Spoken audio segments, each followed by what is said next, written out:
All right, so JPMorgan Chase, just one of the biggest and most important banks on the entire planet. They just dropped their latest earnings report. And look, this is way more than just a spreadsheet for Wall Street. It's actually one of the best health checks we can get on the whole economy. I mean, think about it for a second. Their data literally shows us how much we're all spending, right? How businesses are holding up, what the vibe is in the global markets. It really is this incredible window into the financial health of millions and millions of us. So what's the real story behind all these massive numbers? Because, behind every single billion-dollar figure, there's a story about our economy, and yeah, maybe even about your own wallet. Okay, let's dive in. Let's really unpack what this report card is telling us. All right, first things first, let's get right to the headline number for 2025. This one, figure, man, it just puts the massive scale of this whole thing into perspective. And when I say massive, I mean wow.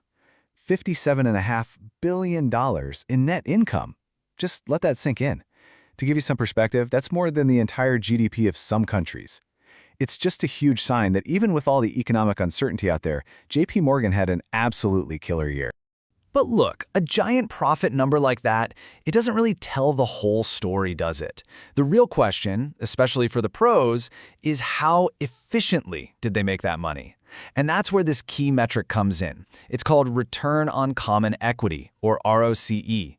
And JPM's came in at 18% for the quarter, which is, that's looking pretty darn healthy. So what is that really? Well, simply put, ROCE answers a super important question. For every single dollar that shareholders put into the company, how much profit is it spitting back out? And in this case, getting an 18% return, that's a really strong signal that the machine is running very, very efficiently.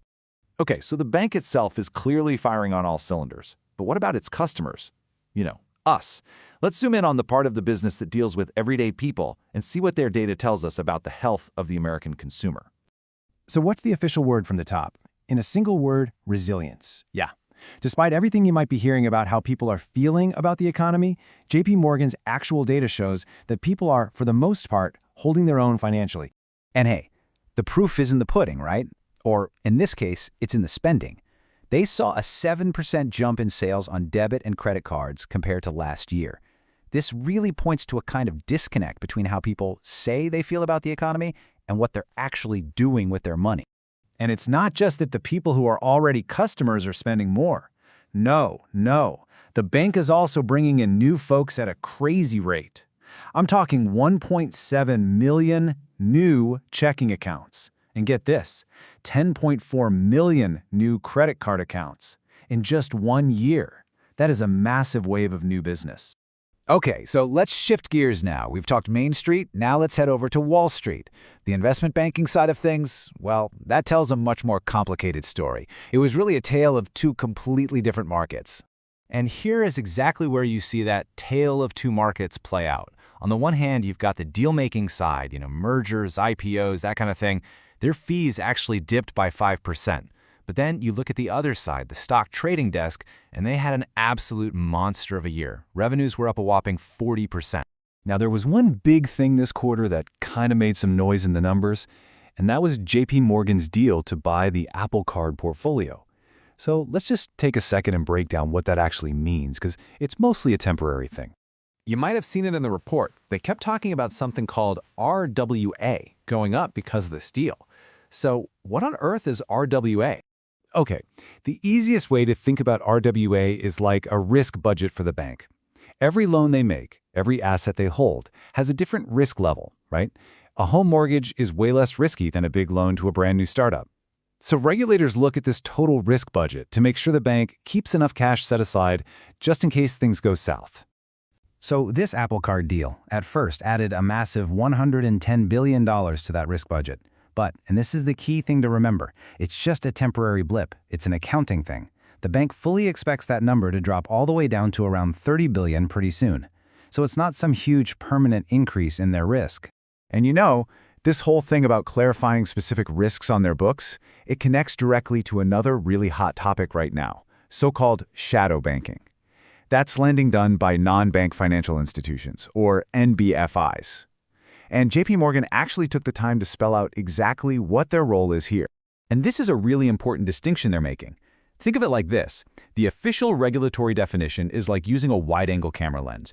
It captures a huge, very general picture of this kind of lending.